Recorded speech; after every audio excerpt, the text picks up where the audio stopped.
All right, good morning, everybody, and thanks for staying with us. Well, the bugs are out in full force this year because of all the warm weather we've been having, even though it's a little bit cold this morning.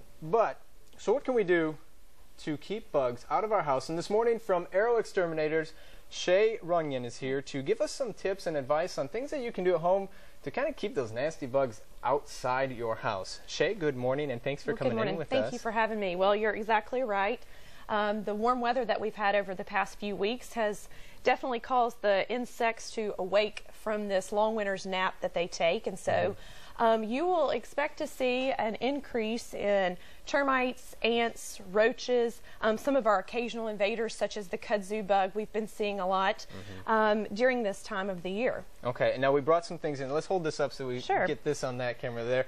We've got some termites in there. They're a big problem already this year. That's exactly right. We've already had numerous swarm calls from Middle Georgia from termites. It's the perfect time of year, perfect scenario with the warm weather, the rain that we had, and definitely will bring these termites. I don't know if you can get it there. Yeah, there we go. There we go. You can see them in here. And they're a big problem already this year? Yeah, absolutely. I actually got these out of a stump in my backyard over the weekend. No, thank you. All right, so where do we look around our houses, inside the houses, that termites and kudzu bugs and cockroaches and all the other bugs, where should we look in our house to kind of look to see where these guys are hiding at? Well, insects are extremely cryptic, so they can get into your home as small of a crack or crevice as a 32nd or a 16th of an inch.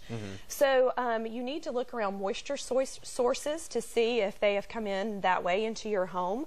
Obviously, windows and doors are prime opportunities for pests to come in, including your garage door. So making sure that you have proper seals, that you have weather stripping on your doors and windows is extremely important. We found our first cockroach just last week in our house. I was not happy about it.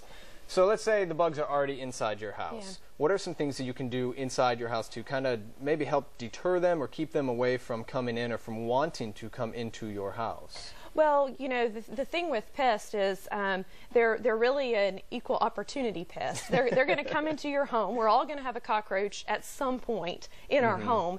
And unfortunately, yeah. So some things that you can do, obviously, is to call a pest control professional to come take a look and help you out with the problem. There are do-it-yourself type products that a lot of homeowners use, and I'm a homeowner, so I've tried that myself too, but the issue is sometimes we overdo it, and we don't necessarily follow the label of the product, and we might be able to help the problem for short term but not really for long term. But some things that you can do are taking care of those issues, like those cracks and crevices, those window sills, the screens, making sure the screens on your windows and doors don't have any holes and they're in good repair as well can be helpful. Okay. Now, any tips for outside the house, things you can do around the perimeter of the house to keep these bugs from trying to get in? I know trees are a big thing to make sure you're trimmed up, so a little bit on that. Yeah, absolutely. You know, this is prime time for mosquito season. Mosquito season runs almost all year in Georgia, but March through October.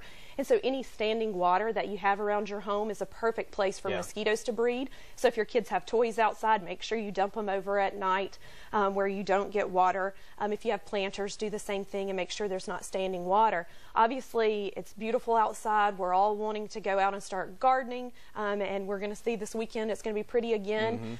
Make sure when you're putting out mulch and pine straw that you stay about 15 inches away from your foundation to keep from pest harboring in that area. And also pruning your trees, tree limbs, as well as shrubs and bushes.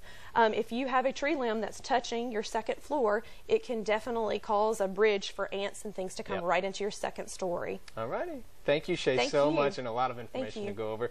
And thank you from Exterminators for coming in and giving these tips and advice. Let's go over to weather forecaster Dino Hill. Dino, any bugs in your place? I don't know. I think I might have one right here. Oh. Yeah, I'm allergic to ants. I got to be careful on that. But